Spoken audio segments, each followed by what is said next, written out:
Bon, je te propose maintenant de faire une courte pause dans la boussole et de nous intéresser aux graines d'amour avant de passer du côté dark side.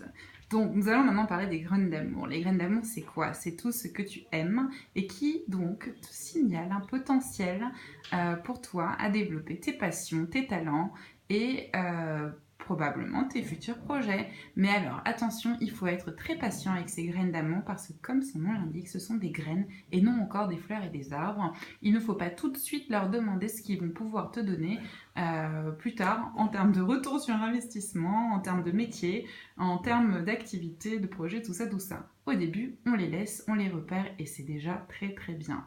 Donc, les graines d'amour, c'est quoi dans le jeu? C'est ces petites graines d'amour là, c'est des petits papiers verts comme ça où tu vas écrire des choses.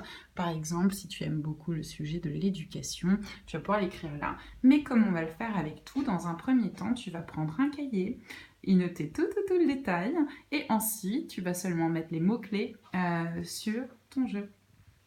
Ce jeu-là se fait aussi très très bien avec Pinterest. Par exemple, si tu te crées un compte Pinterest, tu peux te créer des tableaux dans les thématiques que tu vois ici. Musique, jeux, films, livres, voyages, expos, événements, objets, art, activités, aliments, personnes et encore d'autres choses que tu as pu vivre, tester ou goûter si tu le souhaites et si les idées te viennent.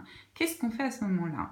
On va alors piner, c'est-à-dire enregistrer dans les différentes catégories de contenu et d'expérience tout ce qui nous a touchés, tout ce qui nous a fait plaisir, tout ce qui nous a stimulé, mais toujours sans aucun effort. C'était très facile pour toi de prendre du plaisir à, par exemple, regarder le film La Môme.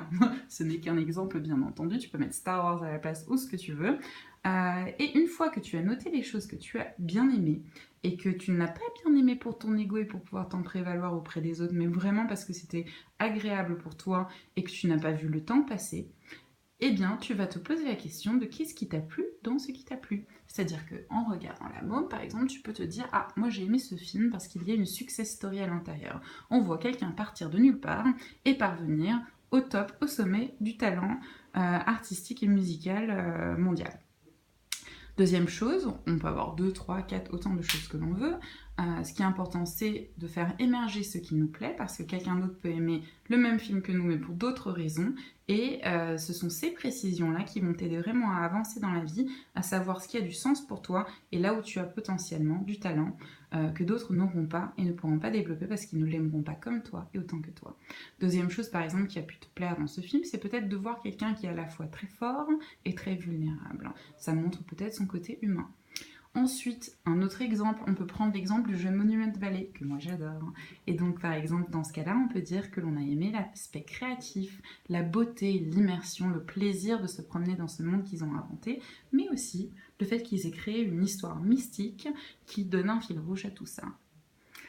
Voilà maintenant pour les graines d'amour, je te laisse prendre une bonne heure, te poser quelque part que tu trouves agréable, soit avec un cahier et un crayon qui te plaît, un petit thé, un petit café, ce qui te fera plaisir, et réfléchir et repenser à tout ce que tu as pu vivre et goûter dans ta vie jusque maintenant et tout ce que tu as le plus kiffé. Tu les notes, tu les notes, tu les notes, et puis les mots-clés, tu les colles au hasard sur ta planète qui est encore sûrement bien vierge, où tu as tes power-up et tes power-zen pour le moment, tu as tes planètes, tu as ton soleil, tu as ta boussole qui est en train de se construire, et des petites graines qui vont aller partout. Et la suite, je te l'explique bientôt.